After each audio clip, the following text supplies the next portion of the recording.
নিজেদের দেশে যেখানে প্রতিদিন সংখ্যালঘু মুসলিমদের উপরে একের পর এক নির্যাতন করা হচ্ছে, মসজিদ ভাঙচুর করা হচ্ছে এবং হিন্দুত্ববাদী উগ্রপন্থীদের প্রকাশ্য তাণ্ডব চলছে, তা নিয়ে সম্পূর্ণ নীরব যেখানে নয়াদিল্লি, নরেন্দ্র মোদী এটা দেখেও যেখানে না দেখার ভান করে থাকে, এই বেঈমান বিশ্বাসঘাতক জারস অবৈধ নরেন্দ্র মোদী সে নীরব সম্মতি জানানোর মাধ্যমে মুসলিমদের উপরে এভাবে নির্যাতনের স্টিম রোলার পরিচালনা করছে।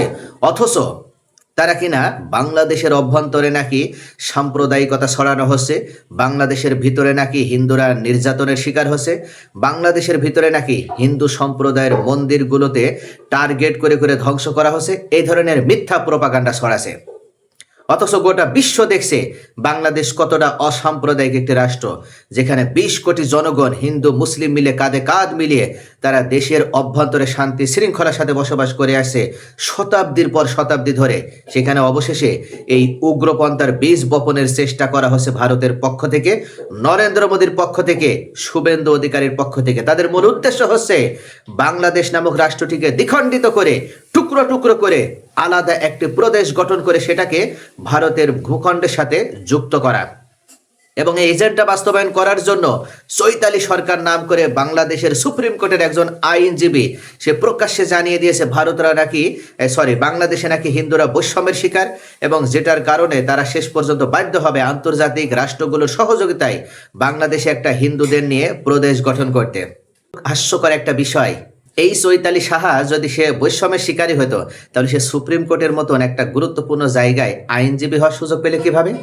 আবার সম্প্রতি সিলেটে ডিসি সারোয়ার আলমকে প্রত্যাহার করে তার জায়গায় পিঙ্কি সাহাকে, অর্থাৎ সাবেক পিঙ্কি সাহার বোনকে এবার ডিসির দায়িত্ব দেওয়া হয়েছে। তাহলে হিন্দুদের উপরে যদি বৈষম্য করা হয়, একজন হিন্দু ডিসি হওয়ার যোগ্যতা কিভাবে অর্জন করলো এবং ডিসি হতে পারলো কিভাবে? যেখানে বাংলাদেশে 90 থেকে 93% মুসলিমের বসবাস, সে জায়গায় এই সংখ্যালঘু 6-7% হিন্দুদের ভিতর থেকে একজন ডিসি হয় কিভাবে? আশ্চর্য হয়ে যেতে হয়। 630টা থানা আছে বাংলাদেশে, তার ভিতরে 500টিরও বেশি থানাতে ওসি আছে এই হিন্দু সম্প্রদায়ের মানুষ। তাহলে সকল জায়গায় তো হিন্দুদের পদচারণা, তাহলে কেন তারা এই বৈষম্যের শিকার হচ্ছে, এই মিথ্যা প্রপাগান্ডা ছড়াছে? এটার মূল উদ্দেশ্য হচ্ছে তারা একটা এজেন্ডা বাস্তবায়ন করতে চায়। দীর্ঘমেয়াদী একটা পরিকল্পনা নিয়ে ভারতের নীল নকশার আলোকে এই চৈতালি সাহারা উত্তরবঙ্গকে বিচ্ছিন্ন করে তারা ভারতের ভূখণ্ডের সাথে যুক্ত করতে চায়। ভারত আর সরাসরি বাংলাদেশে আক্রমণ করে দখল করতে পারবে না, যে কারণে হিন্দু প্রদেশ গঠনের নাম করে তারা উত্তরবঙ্গের রংপুরটাকে আগে হিন্দু প্রদেশ হিসেবে তৈরি করবে। তারপর লেন্দুব দর্জির মতো একজন পুতুল সরকারকে ক্ষমতায় বসিয়ে, এই চৈতালি সাহাদের মতনকে ব্যক্তিদেরকে ক্ষমতায় বসিয়ে তাদের সম্মতি নিয়ে জাতিসংঘে ভোটাভুটির আলোকে অবশেষে ভারতের ভূখণ্ডের সাথে তারা যুক্ত হয়ে যাবে। এক গভীর নীল নকশা বাস্তবায়ন করার অপচেষ্টায় লিপ্ত রয়েছে এই মুহূর্তে এই ভারতের নরেন্দ্র মোদী। আর যে কারণে তারা নিজের দেশের নির্যাতনের স্টিম রোলার পরিচালনা করার পরও হিন্দুত্ববাদী উগ্রপন্থীদের কার্যক্রম দেখেও তারা নীরব রয়েছে। অর্থাৎ তাদের মূল উদ্দেশ্য এখন ভারতের অভ্যন্তরে যা হয় হোক, বাংলাদেশটাকে আগে আলাদা করতে হবে। এক কথায় বাংলাদেশের অভ্যন্তরীণ বিষয় নিয়ে নাক গলানো এবং অযাচিতি দাদাগিরি বন্ধ করেনি ভারত আজও। এবার উত্তরবঙ্গের গাইবান্ধায় একটি কথিত ঘটনাকে কেন্দ্র করে বাংলাদেশের অভ্যন্তরীণ আইন শৃঙ্খলা ও উগ্রবাদ দমনের নামে প্রকাশ্যে হুকুমদারি শুরু করেছে এই মোদী সরকার। তারা এবার বাংলাদেশের অভ্যন্তরীণ বিষয়ে এবার প্রকাশ্যে একের পর এক নীল নকশা বাস্তবায়ন করতে চায়। টাইমস অব ইন্ডিয়ার খবরে বলা হয়েছে, পররাষ্ট্র মন্ত্রণালয়ের মুখপাত্র রণধীর জয়সওয়াল চিরাচরিত উস্কানিমূলক ভঙ্গিতে সাংবাদিকদের উদ্দেশ্য করে বলেছেন, বাংলাদেশ থেকে হিন্দু দেবী ও তাদের ছবির অবমাননার খবর আমাদের নজরে এসেছে। জানিয়ে সেখানে প্রতিবাদও শুরু হয়েছে।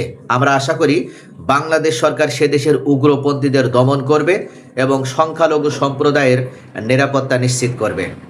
আশ্চর্য হয়ে যেতে হয়, ভারতে প্রতিদিন মসজিদ ভাঙা হচ্ছে, সেটা নিয়ে তারা নীরব, অথচ বাংলাদেশে কিছুই হয়নি সেটা নিয়েই তারা বিবৃতি প্রদান করছে। আমাদের বিশ্লেষকরা উল্লেখ করেছেন, ভারতের এই বক্তব্য স্পষ্টতই একটি স্বাধীন ও সার্বভৌম রাষ্ট্রের অভ্যন্তরীণ বিষয়ে নগ্ন হস্তক্ষেপ। ভারতের নিজেদের মাটিতে যখন বাবরি মসজিদ ট্র্যাজেডি থেকে শুরু করে প্রতিনিয়ত মুসলিমদের ঘরবাড়ি বুলডোজার দিয়ে গুড়িয়ে দেওয়া হচ্ছে, জয় শ্রীরাম না বলায় পিটিয়ে হত্যা করা হচ্ছে, তখন বিশ্ববাসীর চোখ ভিন্ন খাতে নিতেই বাংলাদেশের উপরে দোষ চাপানোর এই অপচেষ্টা চালানো হচ্ছে। ছোটখাটো ঘটনাকে তিলকে তাল বানিয়ে দিল্লির এই মোড়লগিরি, এই দাদাগিরি মূলত দ্বিমুখী নীতিরই বহিঃপ্রকাশ হিসেবে বিশ্লেষকরা উল্লেখ করছে। ইতোমধ্যে গাইবান্ধায় মুসলিম সংখ্যাগরিষ্ঠ স্থানীয় জনগণের ধর্মীয় অনুভূতিকে তোয়াক্কা না করে একটি বিশাল শ্রীরাম মূর্তি নির্মাণের বিতর্কিত উদ্যোগ নেওয়া হয়েছিল। স্থানীয় তাওহিদি জনতা ও ইসলামী সংগঠনগুলো এর তীব্র বিরোধিতা করলে সাময়িকভাবে কাজটি স্থগিত হয়। কিন্তু এই ঘটনাকে পুঁজি করেই হিন্দুত্ববাদী কিছু সংগঠন মাঠ গরম করার চেষ্টা করছে। তারা একের পর এক বিভিন্ন উগ্রপন্থা ছড়ানোর চেষ্টা করছে, সাম্প্রদায়িক দাঙ্গা বাঁধানোর চেষ্টা করছে। এমনকি গত সপ্তাহে রাজধানী ঢাকার রাজপথে উস্কানিমূলকভাবে জয় শ্রীরাম স্লোগান দিয়ে বিক্ষোভ মিছিল করেছে কতিপয় হিন্দু সংগঠনও। দেশের মাটিতে দাঁড়িয়ে ভিনদেশি এজেন্ডা বাস্তবায়ন এবং বর্তমান সরকারকে আন্তর্জাতিক মহলে প্রশ্নবিদ্ধ করার এক গভীর ষড়যন্ত্রের অংশ হিসেবেই এই বিক্ষোভ করা হয়েছে বলে ইতোমধ্যে সচেতন মহলের পক্ষ থেকেও জানানো হয়েছে। তবে তারা সম্পূর্ণ ভিত্তিহীনভাবে বাংলাদেশ সরকারের বিরুদ্ধে নিষ্ক্রিয়তার অভিযোগ তুলছে, যা দিল্লির পাতা ফাঁদ ছাড়া আর কিছুই নয়।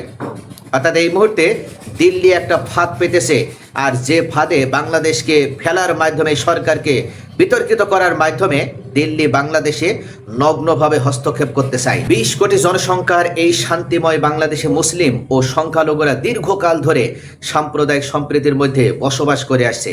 অথচ ভারতের উগ্র হিন্দুত্ববাদী সরকারের মুখপাত্ররা যেভাবে বাংলাদেশকে উগ্রবাদের তকমা দেওয়ার চেষ্টা করছে তা অত্যন্ত আপত্তিকর, এবং স্বাধীন বাংলাদেশের জনগণ কখনোই দিল্লির এমন দাদাগিরিও মেনে নেবে না।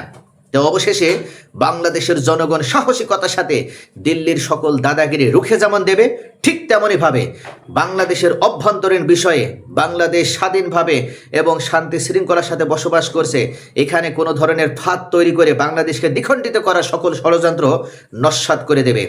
ইতোমধ্যে জনাব তারেক রহমান, এই সাহসী প্রধানমন্ত্রী, তিনি চীন সফরে রয়েছেন এবং চীনের সাথে ঐতিহাসিক কিছু গুরুত্বপূর্ণ চুক্তি স্বাক্ষর করার মাধ্যমে বাংলাদেশের প্রতিরক্ষা খাতকে আরও শক্তিশালী করা হবে।